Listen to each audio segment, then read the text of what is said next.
Hi, welcome to my channel. ఈరోజు అయితే ఒరిస్సా రాయగఢ్లో శ్రీ మజ్జిగౌరమ్మ టెంపుల్కి అయితే వచ్చాము. టెంపుల్ ఎలా ఉంది ఏంటనేది నాతో పాటు మీరు కూడా చూసేయండి. ఈ టెంపుల్కి సండే వెళ్ళేటట్టు ప్లాన్ చేసుకుంటే బాగుంటుంది. అంటే వారం అది బాగుంటుంది కదా. సండే మార్నింగ్ 3-4కి అక్కడ ఉండేటట్టు ప్లాన్ చేసుకుంటే మీకు దర్శనం వేరంగా అయిపోద్ది. సో బై రోడ్ కానీ వెళ్ళేటట్టు అయితే చాలా జాగ్రత్తగా వెళ్ళాలి.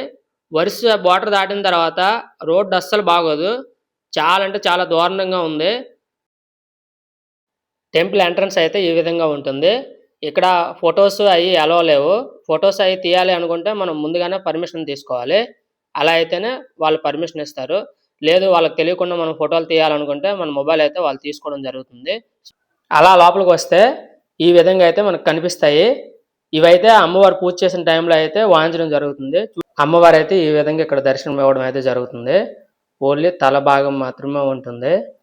చూసారు కదా, కనులు నిండుగా చూడడానికి ఎంత బాగుందో అమ్మవారు. మేము వచ్చిన టైంలో అయితే పండగ కూడా జరుగుతుంది. అది మాకు ప్లస్ పాయింట్ అయింది. అమ్మవారిని అయితే బాగా అలంకరణ చేశారు. అమ్మవారిని దర్శనం చేసుకొని అలా బయటకు వస్తే మీకు ఈ గుర్రం అయితే కనిపిస్తుంది. రాత్రి సమయాల్లో ఈ అమ్మవారు ఈ గుర్రం ఎక్కి అక్కడున్న ప్రదేశాన్ని సంచరిస్తూ ఆ ప్రదేశాన్ని అంతటా కాపాడుతుంది అని భక్తులైతే నమ్మకం. ఈ టెంపుల్కి అయితే చాలా ప్రాచీనమైన చరిత్ర ఉంది.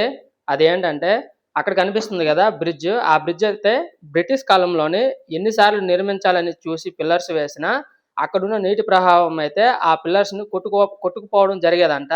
అలా ఎందుకు జరుగుతుంది ఏంటనేది అక్కడున్న బ్రిటిష్ ఇంజనీర్లకు కూడా అర్థమయ్యేది కాదంట. ఒకానొక రోజు ఆ బ్రిటిష్ ఇంజనీర్ కళలోకి అమ్మవారు వచ్చి, మీరు ఎన్నిసార్లు ఈ బ్రిడ్జిని నిర్మించాలని చూసినా అదైతే నిలబడదు. ఇక్కడున్న నా టెంపుల్కి నాకు గుడి నిర్మించి అప్పుడు మీరు బ్రిడ్జి నిర్మిస్తే బ్రిడ్జి నిలబడుతుంది అని చెప్పడం జరిగిందంట.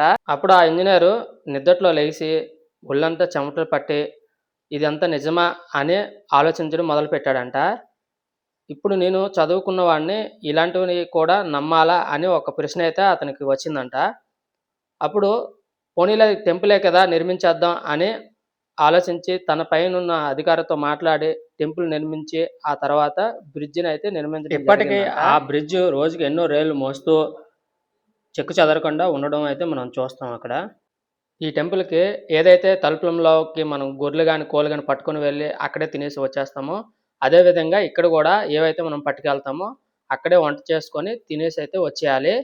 ఈ టెంపుల్ అయితే చాలా బాగుంటుంది. మీరు కూడా దర్శనం చేసుకోండి. ఇంతకుముందు దర్శనం చేసుకున్నట్టయితే నాకు కామెంట్లో కామెంట్ చేయండి. ఇలాంటి మోర్ వీడియోస్ కోసం అయితే మన ఛానల్ని సబ్స్క్రైబ్ చేసుకోండి. Thank you.